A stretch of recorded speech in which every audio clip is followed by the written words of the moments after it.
और तिजारत करो, अपने बच्चों को बिजनेस सिखाओ, क्योंकि बिजनेस और तिजारत ही मैंने बताया शुरू में कि यही वो अहम कड़ी है कि जिससे कोई समाज तरक्की करता है, उसको इज्जत हाथ आती है। और अल्लाह के नबी फरमाते हैं कि अल्लाह रब्बुल इज्जत ने बरकत के 10 हिस्से किए, 10 बरकत के 10 हिस्से किए।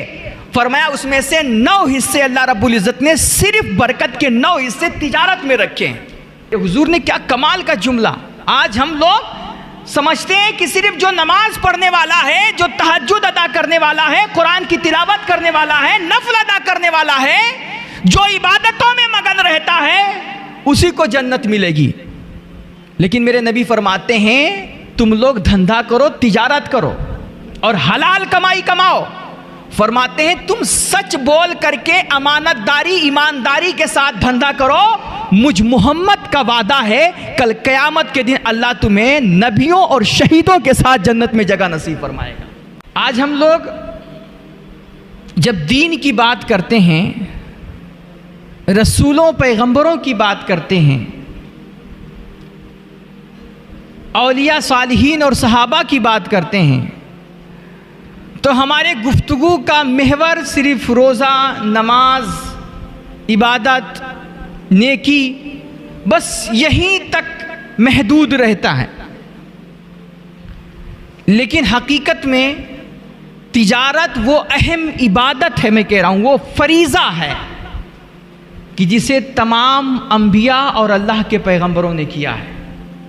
ये इतना अहम पेशा है। और सहाबे किराम रिज़वानुल्लाहि ताला अलैहिम अजमाइन ऐसा नहीं कि वो सिर्फ़ इबादतें करते थे, तहज्जुद पढ़ते थे और नफल अदा करते थे, रोज़ा रखते थे, ज़कात देते थे। सिर्फ यही नहीं, सहाबा का जब हम जिक्र करते हैं तो सिर्फ क्या करते हैं कि मतलब सहाबा ने हुजूर की सोहबत पाई है, हुजूर की सोहबत में बैठे हैं, दीन हासिल किए हैं, तरबियत हासिल किए हैं, कुरान पढ़े हैं, नमाज पढ़े हैं, बस यहीं तक हम समझते हैं सहाबा को। सहाबा इन तमाम चीज़ों के साथ साथ जो सहाबे किराम की सबसे बड़ी खुसूसियत थी ना, वो ये कि वो हलाल रोज़ी कमाते थे, वो तिजारत करते थे, वो धंधा करते थे, वो बिजनेस करते थे। और एक बात मैं आपकी जानकारी के लिए ये भी बता दूं और साथ ही साथ अपने बरादरान वतन जो हमारे मुल्क के कुछ गैर मुस्लिम भाई हैं जिनका नज़रिया ये है, जो ये समझते हैं और वो सोशल मीडिया पे उनका वो रिएक्शन देखने को भी मिलता है, बसा औकात वो आकर के कमेंट्स करते हैं, तबसरे करते हैं। वो कहते हैं कि इस्लाम तलवार की ज़ोर पर फैला है, इस्लाम ताकत की ज़ोर पर फैला है।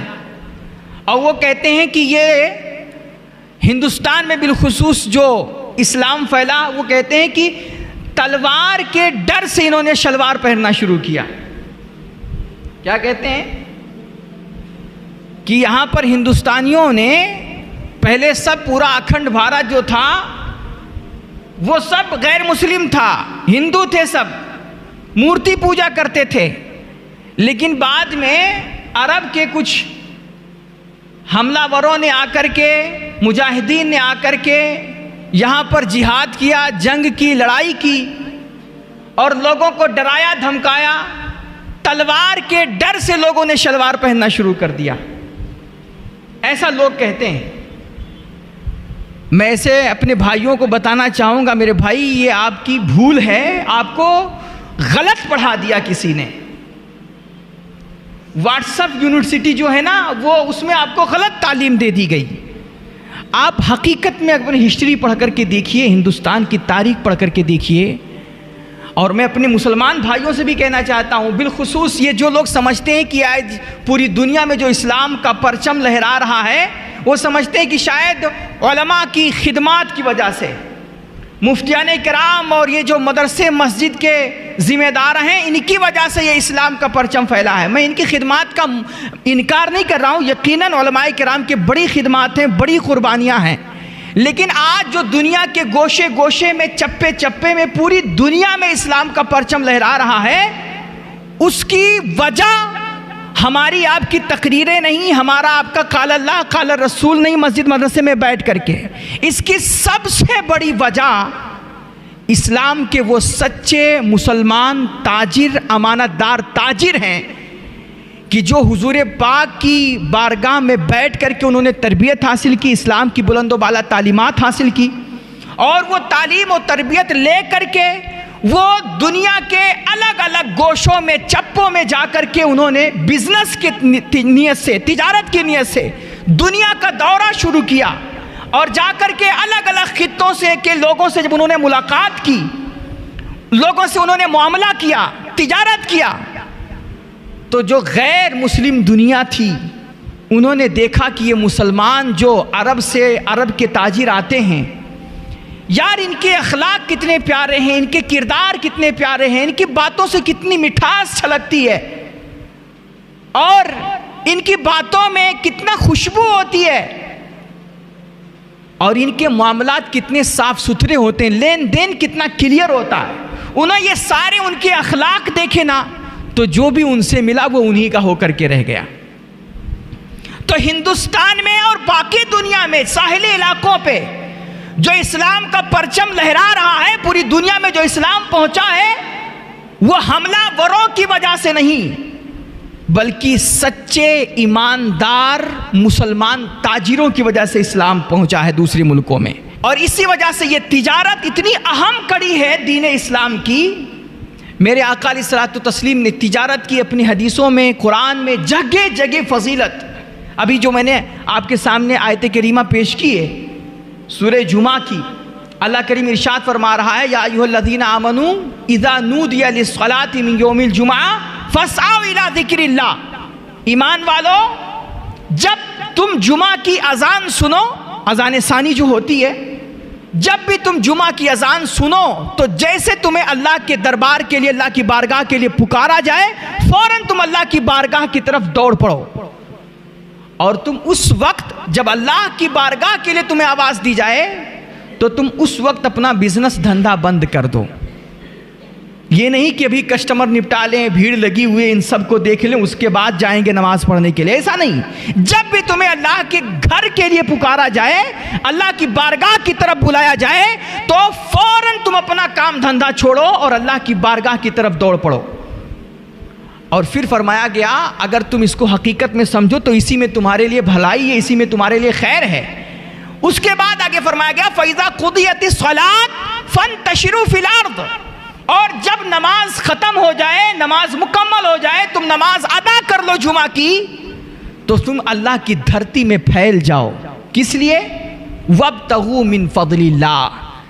और तुम अल्लाह की धरती में फैल करके, इधर उधर बिखर करके जाओ, तुम अल्लाह का फजल तलाश करो, अल्लाह का फजल तलाश करो। यहां बिल इत्तफाक हमारे उलमा का ये कहना है कि यहाँ फजल इलाही से मुराद, अल्लाह के फजल से मुराद हलाल कमाई है, रिज्क और माश है। कि तुम नमाज से जब फारिग हो, मस्जिद से निकलो, तो जाओ तुम अल्लाह की धरती में फैल करके जाओ, अल्लाह का फजल और रिज्क तलाश करो, हलाल कमाई कमाओ, खून पसीना बहा करके ईमानदारी की रोजी हासिल करो। और अल्लाह के नबी फरमाते हैं कि तुम तिजारत करो, बिजनेस करो, हलाल कमाई कमाओ। मेरे नबी फरमाते हैं, अत्ताजिरु सदूकुल अमीन माअन नबिय्यीन व शुहदा। मेरे हुजूर ने क्या कमाल का जुमला। आज हम लोग समझते हैं कि सिर्फ जो नमाज पढ़ने वाला है, जो तहज्जुद अदा करने वाला है, कुरान की तिलावत करने वाला है, नफल अदा करने वाला है, जो इबादतों में मगन रहता है, उसी को जन्नत मिलेगी। लेकिन मेरे नबी फरमाते हैं, तुम लोग धंधा करो, तिजारत करो और हलाल कमाई कमाओ। फरमाते हैं, तुम सच बोल करके अमानतदारी, ईमानदारी के साथ धंधा करो। मुझ मोहम्मद का वादा है, कल क़यामत के दिन अल्लाह तुम्हें नबियों और शहीदों के साथ जन्नत में जगह नसीब फरमाएगा। कितनी बड़ी फजीलत है। तुम समझ रहे हो सिर्फ नमाजों से जन्नत मिलेगी, समझ रहे हो कि सिर्फ नफलों से जन्नत मिलेगी, तिलावत कुरान से जन्नत मिलेगी, तकरीर और वाज करने से जन्नत मिलेगी? नहीं, मेरे नबी फरमाते हैं, तुम सच बोल करके ईमानदारी के साथ तिजारत करो, मैं मोहम्मद वादा करता हूं अल्लाह कल तुम्हें क़यामत के दिन नबियों और शहीदों के साथ जन्नत में जगह नसीब फरमाएगा। तो तिजारत में हमें आपको आगे आना चाहिए और धंधा करना चाहिए, और धंधा पूरी शनाख्त के साथ, पूरी पहचान के साथ और अपनी पूरी आइडेंटिटी के साथ। मैंने कहा ना, इस्लाम की तबलीग में सबसे बड़ा अहम किरदार ताजिरों का है। पूरी दुनिया के गोशे गोशे में आज जो इस्लाम का परचम लहरा रहा है, यकीनन उलमाए किराम की खिदमत हैं, यकीनन मुफ्तियाने किराम ने कुर्बानियां दी हैं, और यकीनन हमारे मुहद्दिसीन ने, फुकहा ने बड़ा काम किया है इस्लाम का। लेकिन दुनिया के साहिली इलाकों पे जो इस्लाम पहुंचा है वो हमारी आपकी तकरीरों की वजह से नहीं, वाज़ो नसीहत की वजह से नहीं, बयात की वजह से नहीं, बल्कि सच्चे ईमानदार मुसलमान ताजिरों की वजह से। इसलिए तुम सच्चे ईमानदार ताजिर बनो। तिजारत का मकसद सिर्फ ये ना हो कि पैसा जमा करना है, तिजारत का मकसद सिर्फ ये ना हो कि बैंक बैलेंस जमा करना है। तिजारत का मकसद ये हो कि जहां हमें रोजी कमानी है, जहां हमें हलाल कमाई कमानी है, साथ ही साथ मामला इतना क्लियर रखना है इस्लाम के उसूलों के मुताबिक, इतनी ईमानदारी के साथ कि ना दो नंबरी करनी है, ना धोखा देना है, ना चीटिंग बाजी करनी है, ना 1 रुपए का सामान 10 रुपए का बता करके बेचना है, ईमानदारी के साथ सौदा करना है। इसकी वजह से अगर हमारे अखलाक से, हमारे मामला से अगर कोई गैर मुस्लिम भाई मुतासिर होता है तो इंशाअल्लाह रोजी तो मिलेगी मिलेगी, बरकत तो मिलेगी मिलेगी, साथ ही साथ कल क़यामत के दिन अल्लाह हमें इसका भी अज्र नसीब फरमाएगा कि हमारे अखलाक और हमारे किरदार की वजह से एक बंदा मेरे नबी के दीन से मुतासिर हो गया। अभी देखिए मुजफ्फरनगर का मामला है। कल परसों आप लोगों ने न्यूज़ में पढ़ा होगा, देखा होगा, सुना होगा कि योगी हुकूमत ने एक फरमान जारी किया है। अभी कांवड़ियों की यात्रा शुरू हो रही है, तो उसने एक फरमान जारी किया है योगी हुकूमत ने कि सारे जो जहाँ से ये कांवड़िए गुजरेंगे, वो जो रास्ता है उस रास्ते पर जितनी भी दुकानें होंगी, सारे दुकानदार अपना अपना नाम लगा करके अपनी दुकान पे रखें। सारे दुकानदार, चाहे वो मुस्लिम हो, गैर मुस्लिम हो, कोई भी हो, सब अपना अपना नाम जली हरफों में, मोटे हरफों में लिख करके अपनी दुकानों पे लगाएं, ताकि कांवड़ियों को किसी तरह का कोई कंफ्यूजन ना हो। अब इस पर सियासी मुद्दा भी खूब गर्मा गया है और तरह तरह के दोनों पक्ष और विपक्ष दोनों तरफ से राय आ रही है और लोग अपने अपने हिसाब से कमेंट कर रहे हैं। बहुत सारे लोग कह रहे हैं कि ये मुसलमानों का माशी बाइकाट है। असल में ये मुसलमानों का माशी बाइकाट करना चाह रहे हैं। योगी हुकूमत की नीयत ठीक नहीं है। मैं कहता हूं कि ये गलत है। ये मुसलमानों का माशी बाइकाट नहीं है। ये मुसलमानों का माशी बाइकाट नहीं है। ये दरअसल हिंदुस्तानी तहजीब का बाइकाट है। ये हिंदुस्तानी कल्चर का बाइकाट है। ये हिंदुस्तान के दस्तूर और आईन का बाइकाट है। ये उस खूबसूरत जमहूरियत का बाइकाट है मेरे भाई, कि जिसकी वजह से हमारा मुल्क अजीज सोने की चिड़िया माना जाता है। ये उस खूबसूरत कल्चर का बाइकाट है।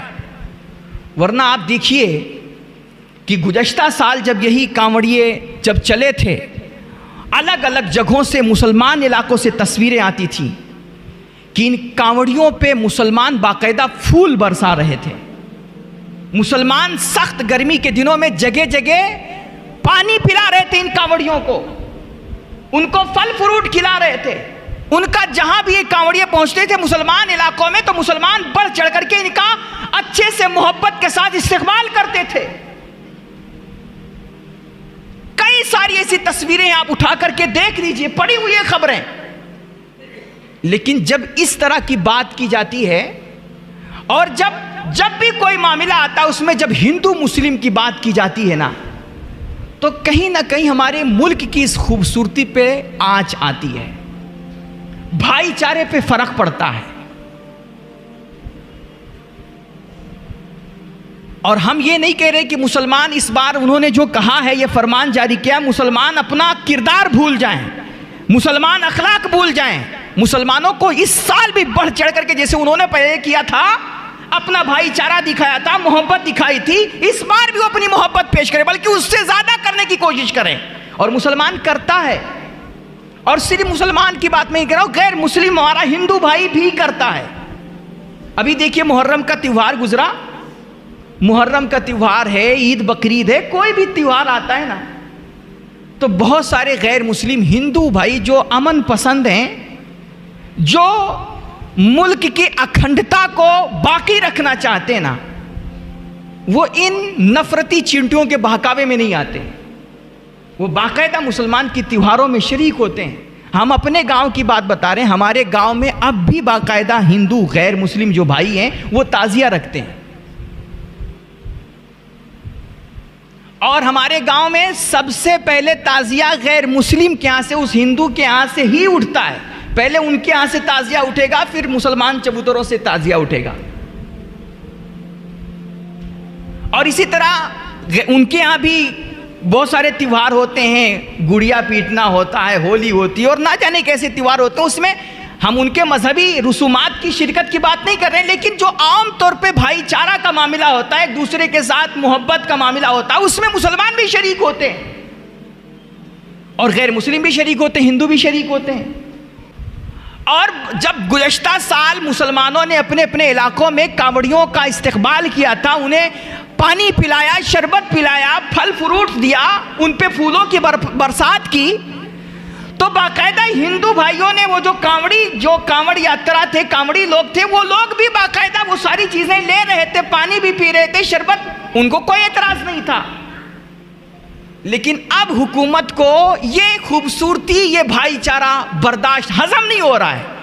इसलिए कुछ जो मुतशद्दिद उनकी तंजीमें हैं, जो कुछ नफरत के लिए जीते और मरते हैं, उन्होंने इस पे एतराज किया और उनके कहने पर योगी हुकूमत ने यह फरमान जारी कर दिया कि बाकायदा सारे लोग अपने अपने दुकानों पे अपना नाम लिख करके लगाएं। हम हुकूमत की नीयत पे शक क्यों ना करें मेरे भाई, क्योंकि उनकी जो मुतशद्दिद तंजीमें हैं, उनकी तरफ से बारहा बाइकाट होता रहा कि मुसलमान जो फेरी लगाने वाले हैं, जो धंधा करने वाले हैं, जो ये डिलीवरी बॉय हैं, इन सब का बाइकाट करो, उनको अपनी कंपनियों से निकालो। बाकायदा हिंदू जो गांव हैं वहाँ पर बोर्ड लगाया जाए कि हमारे गांव में कोई मुसलमान व्यापारी नहीं आ सकता, सब्जी बेचने वाला नहीं आ सकता। और सिर्फ मुसलमान ही नहीं, बल्कि उसमें वो साथ साथ दलितों का भी, ये जो ओबीसीज हैं उनका भी वो बाइकाट कर रहे हैं। ये छूत को फरोग दे रहे हैं, नफरत को फरोग दे रहे हैं। इसकी वजह से उसने ये फरमान जारी किया है और इसका असर भी दिखने लगा। अभी कल की न्यूज़ है, मैं सुन रहा था कि उसने कहा कि सिर्फ नाम लगाने के लिए लोग कह रहे हैं, आज जो वहाँ पर बैठे सोशल मीडिया पे कह रहे हैं कि सिर्फ नाम लगा करके अगर उसने कह दिया कि नाम लिखो दुकानों पे, तो तुम्हें परेशानी क्यों हो रही है, नाम छुपा क्यों रहे हो, नाम लगाने में क्या परेशानी? भाई नाम लगाने में परेशानी नहीं है। और हम तो कहते हैं कि मुसलमानों, बिल्कुल अपनी पूरी शनाख्त के साथ तुम धंधा करो, पूरी पहचान के साथ धंधा करो, दाढ़ी टोपी लगा करके पूरी ईमानदारी के साथ धंधा करो।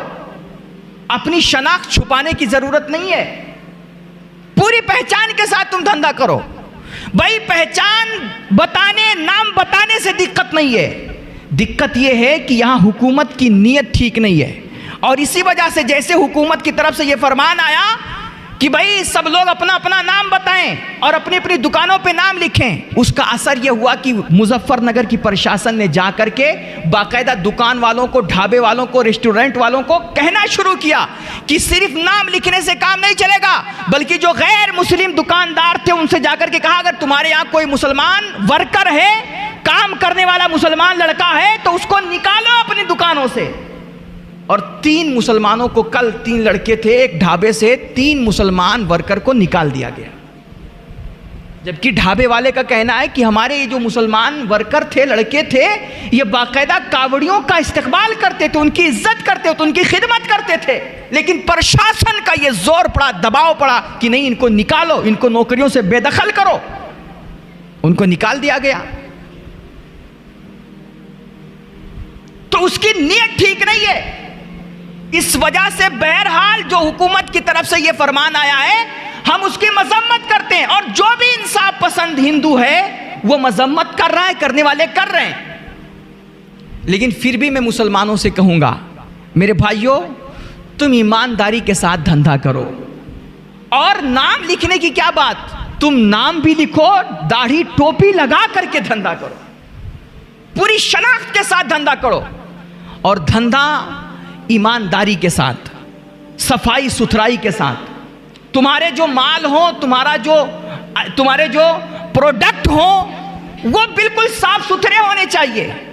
और वही इतना क्लियर अखलाक अपना रखो और इतनी ईमानदारी के साथ, जो इस्लाम ने बताया कि नाप तोल में कमी मत करना, किसी के साथ चीटिंगबाजी मत करना, 5 रुपए का सामान 50 रुपए का बता करके मत बेचना, और किसी के साथ कोई भी किसी तरह का धोखा मत करना। अल्लाह के नबी ने फरमाया कि तुम सच बोल करके अमानतदारी के साथ तिजारत करना, मैं मोहम्मद वादा करता हूं कल क़यामत के दिन अल्लाह तुम्हें नबियों और शहीदों के साथ जन्नत अता फरमाएगा। तो तुम पूरी शनाख्त के साथ धंधा करो, पूरी पहचान के साथ धंधा करो, और अपने अंदर अखलाक पैदा करो। माल की क्वालिटी अच्छी होनी चाहिए। मैं कहता हूं तुम्हारे पास नाम लिखने से कोई फर्क नहीं पड़ेगा मेरे भाई, नाम ना भी लिख देना, तब भी ये जो नफरती लोग हैं, जो अंधभक्त हैं, जो तुमसे नफरत करते हैं, जिनको दिलों में जहनों में गंदगी भरी हुई है, तुम नाम ना भी लिखो ना, तब भी उनको अगर शक होगा कि ये मुसलमान है तो तुम्हारी दुकानों के करीब नहीं आएंगे।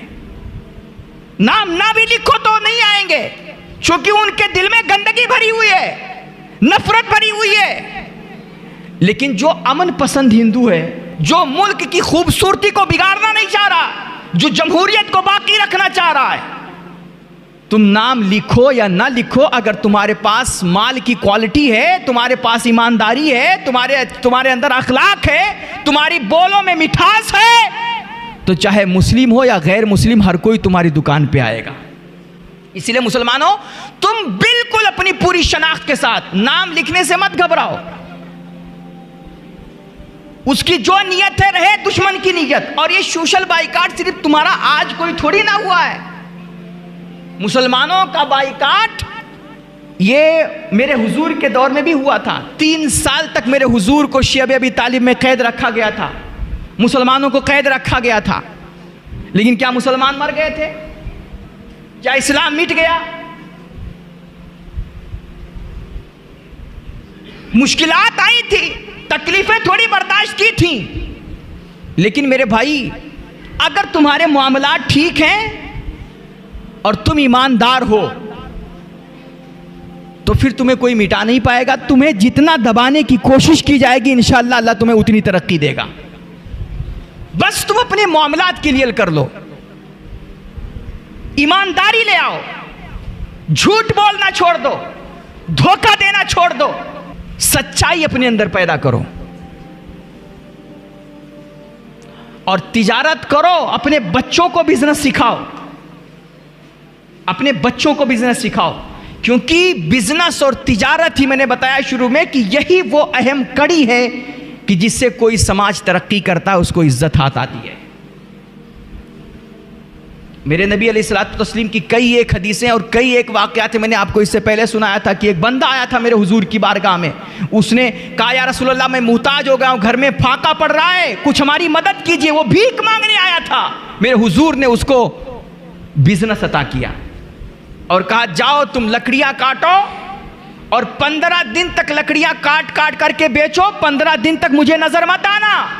15 दिन के बाद वही सहाबी जब बारगाह रिसालत में हाजिर हुए तो बड़ा मुस्कुरा रहे थे। मेरे हुजूर ने पूछा, क्या मामला है, बहुत हंस रहे हो, बड़े खुश नजर आ रहे हो। उन्होंने कहा, या रसूल अल्लाह, आपने मुझे कहा था कि लकड़ियां काटो और काट काट करके जाओ बेचो, बिजनेस करो।